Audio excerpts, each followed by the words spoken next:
Hi friends, എല്ലാവർക്കും പുതിയൊരു വീഡിയോയിലേക്ക് സ്വാഗതം. ഇന്ന് എല്ലാവർക്കും ചോറിൻ്റെ കൂടെയും കപ്പയുടെ കൂടെയും കഴിക്കാവുന്ന ഒരു ഉഗ്രൻ കൊഴുത്ത ചാറോട് കൂടിയ മീൻകറി ആയിട്ടാണ് ഞാൻ വന്നിരിക്കുന്നത്. എല്ലാവരും വീഡിയോ സ്കിപ്പ് ചെയ്യാതെ ഒന്ന് കണ്ടേക്കണേ.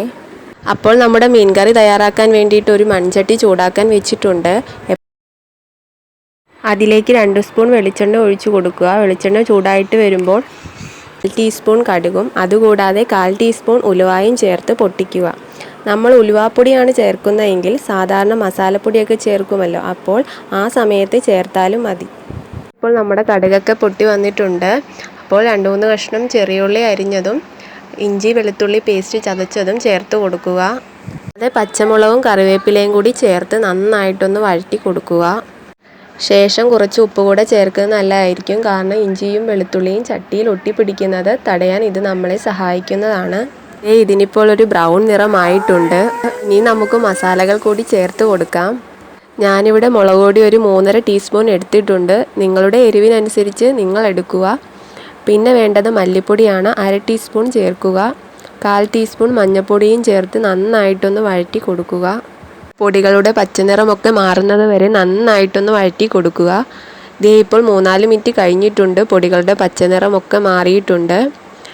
ഇപ്പോൾ നിങ്ങൾക്ക് നോക്കുമ്പോഴേ കാണാം മസാലയിൽ എണ്ണയുടെ വരകളൊക്കെ തെളിഞ്ഞിട്ടുണ്ട്. മസാല നന്നായിട്ട് വെന്താലേ കറിക്ക് ആ ടേസ്റ്റ് കിട്ടുകയുള്ളൂ. ഇനി ഇതിലേക്ക് ചേർത്ത് കൊടുക്കേണ്ടത് പുളിവെള്ളമാണ്. കുടംപുളി നന്നായിട്ട് കഴുകി 5 മിനിറ്റ് കുതിർക്കാൻ വെച്ചിട്ടുണ്ടായിരുന്നു. ഇതിലേക്ക് ചേർത്ത് കൊടുക്കുക.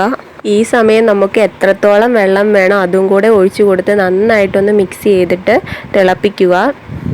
നമ്മുടെ ഗ്രേവിയൊക്കെ നന്നായിട്ട് തിളച്ചിട്ടുണ്ട്. ഇനി നമുക്ക് കഴുകി വൃത്തിയാക്കി വെച്ചിരിക്കുന്ന മീൻ കഷ്ണങ്ങൾ ചേർത്ത് കൊടുക്കുക. മീൻ കഷ്ണങ്ങൾ ചേർത്തതിന് ശേഷം നന്നായിട്ടൊന്ന് ഇളക്കി കൊടുക്കുക. മീൻ വെന്ത് കഴിഞ്ഞാൽ ഇതുപോലെ ഇളക്കി കൊടുക്കരുത്. ഇളക്കിയാൽ മീനെല്ലാം പൊടിഞ്ഞു പോകും. ഇനി നമുക്കിത് നന്നായിട്ടൊന്ന് അടച്ചു വെച്ച് വേവിക്കാം. ഇപ്പോൾ ഏകദേശം 10 മിനിറ്റോളം ആയിട്ടുണ്ട്. നമ്മുടെ മീൻ കറി ചെറുതായിട്ടൊന്ന് വറ്റിയിട്ടുണ്ട്. നല്ലപോലെ വെന്ത് നല്ല മണമൊക്കെ വരുന്നുണ്ട്. അങ്ങനെ നമ്മുടെ മീൻ കറി റെഡിയായിട്ടുണ്ട്.